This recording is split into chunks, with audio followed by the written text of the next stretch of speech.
All right, next question with Ryan. So Ryan, obviously a very popular YouTuber. How so you started off doing social media stuff for him, and then Mhm. is that how the relationship developed into you guys starting Investing Simple, which is both a new YouTube channel and a personal finance blog? Yeah, so so I guess I met Ryan through well actually I met Ryan even before I started doing Instagram work for him because when he had like probably like 5,000 subscribers on YouTube, maybe less, he was giving out free free Zoom calls or free Skype calls maybe, I don't remember which one, but he was giving out free 15-minute Skype calls with anyone who wanted to just book a call with him. So at that point I was like a freshman in college. I wasn't really vibing with the whole college life, so I just decided I was like, hey, this dude seems like he knows what's up. He's making finance videos. I'm just gonna hop on a Zoom call with him and see what happens. So I signed up for a call, hopped on a call with him, and just kind of got to know him. He said that I like reminded him a lot of like himself when he was a couple years younger. So we just kind of hit it off there, and we didn't really talk too much until I kind of pitched him on doing some Instagram work. But yeah, that's how that started. And then yeah, over time, I just picked up a little bit more freelance work from him here and there whenever he had stuff that he needed done. I would usually just pick it up just so I could learn a little bit, build the relationship, etc. And then yeah, so I got involved with Investing Simple.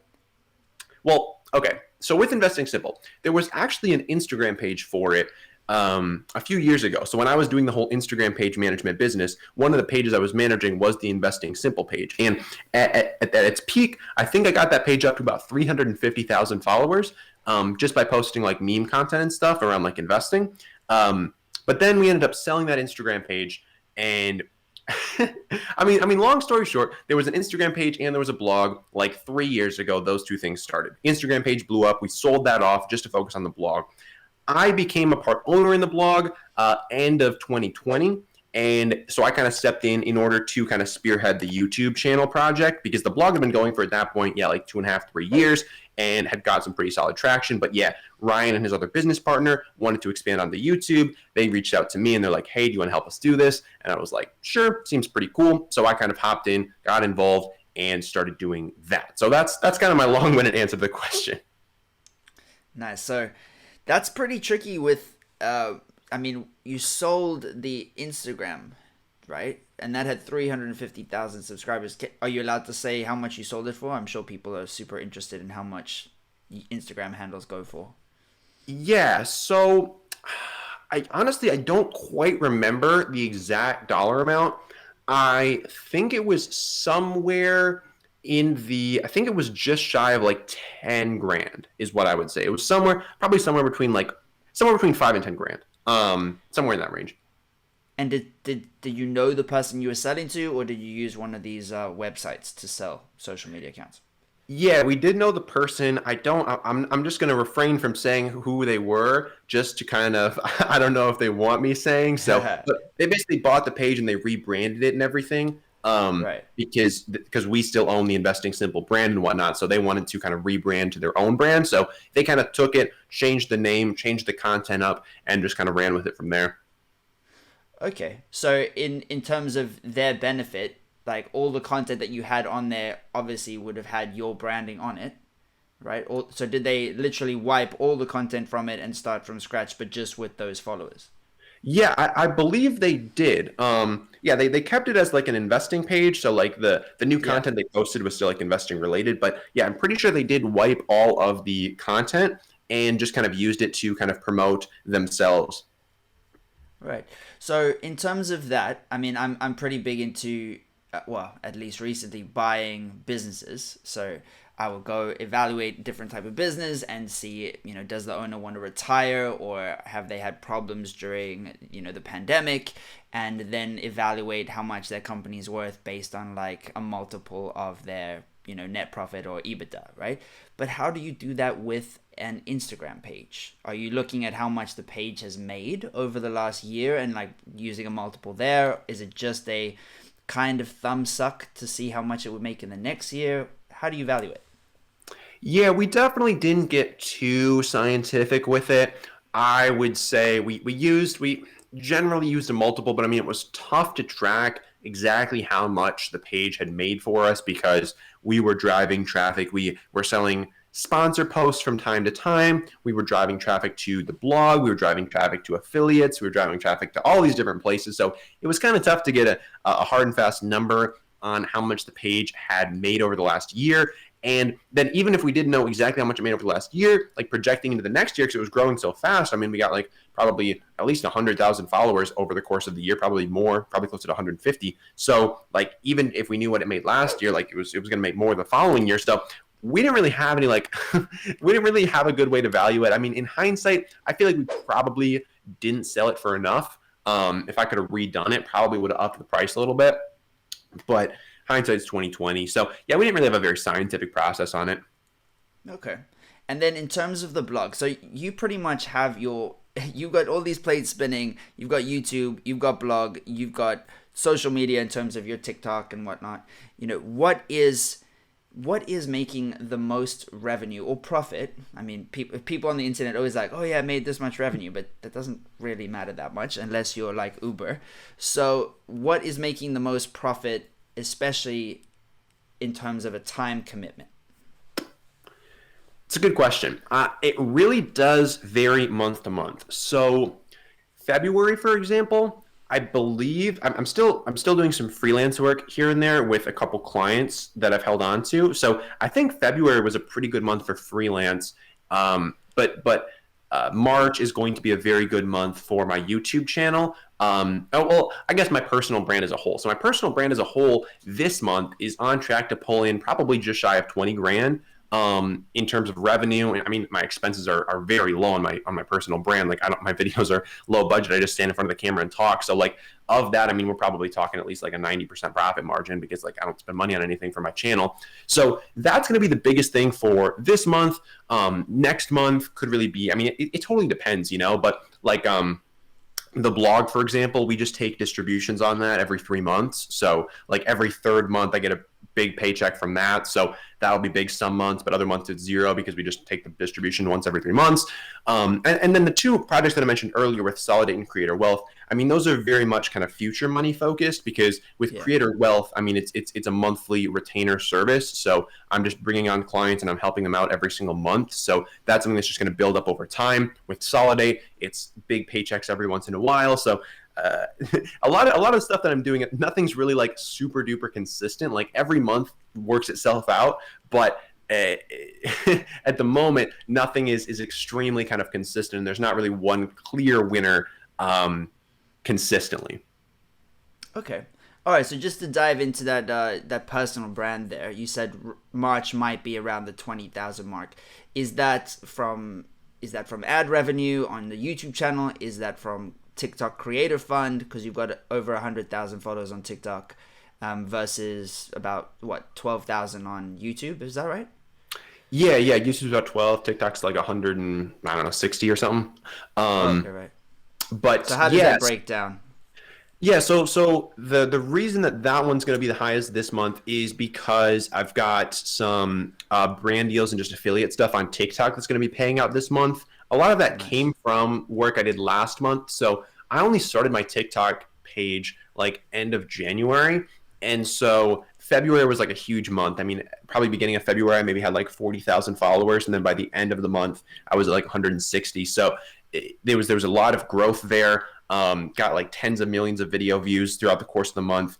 And so I was working with a couple different brands and got a lot of traffic to those brands. So I ended up making a good amount of money from that. And so the payouts just hitting this month because a lot of payouts from brand deals and affiliates are delayed, usually like 30 to 45 days, which is kind of inconvenient for cash flow purposes. But that's just kind of the way it rolls. So like the money that I earned last month for my personal brand is only getting paid out this month. So that's kind of how that works out. But yeah, the majority of that 20 grand is coming from brand deals and sponsorships, specifically on TikTok, which is kind of crazy because like I had put off starting on TikTok for so long. I had so many people telling me to start on TikTok, like even from like the beginning of 2020, people were telling me like, you got to go on TikTok. And I was like, I don't know, like that just, it doesn't really seem like my vibe, but I'm really glad I did because yeah, just last month on TikTok was easily like 15 or so grand. Wow. Is that mainly from affiliate deals like with Webull or something like that?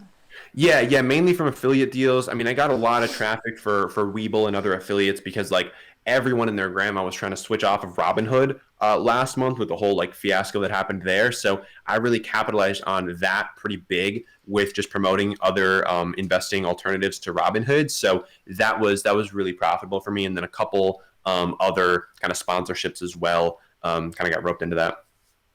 Okay. Now, so, I got a bit of a digital marketing background. So, would, I guess, generally speaking, you would say you need to send people to your list and get them on your list rather than sending them to, say, the Webull sign up page or the affiliate sign up page. Is that something you're doing, or are you sending them straight to Webull and hoping that they convert?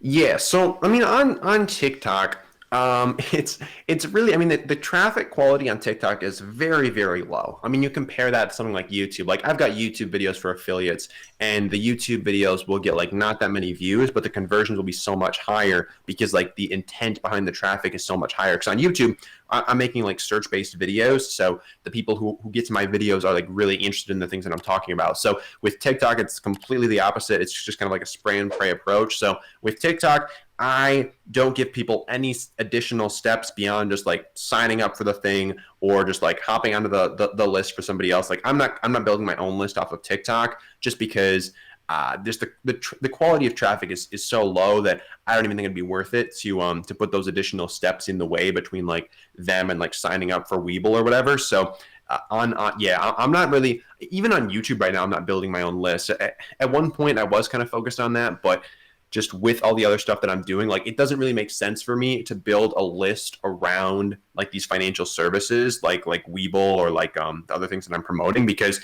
like long term, my businesses are working with creators. So my only list building that I'm doing right now is just building a quality network of creators to work with. And so the kind of like B2C stuff where I'm promoting different like apps and services like that isn't really a huge priority for me. So I'm not spending too much time building any lists there. Okay. Yeah, that's super interesting because yeah, I totally see your point about, adding extra friction, especially if someone is just like randomly come across you on TikTok. I do have a Yeah. question about that, right? So TikTok offers several different account types. You've got the personal one, creator one, business one. Which one are you using to be able to put your link, or did you only get link access once you had a certain number of followers? Yeah, good question. I actually just recorded a video on this, so I think I'll be posting that in the next couple days. But yeah, so I'm using a creator account because with a creator account or a business account, you can put a link in your bio.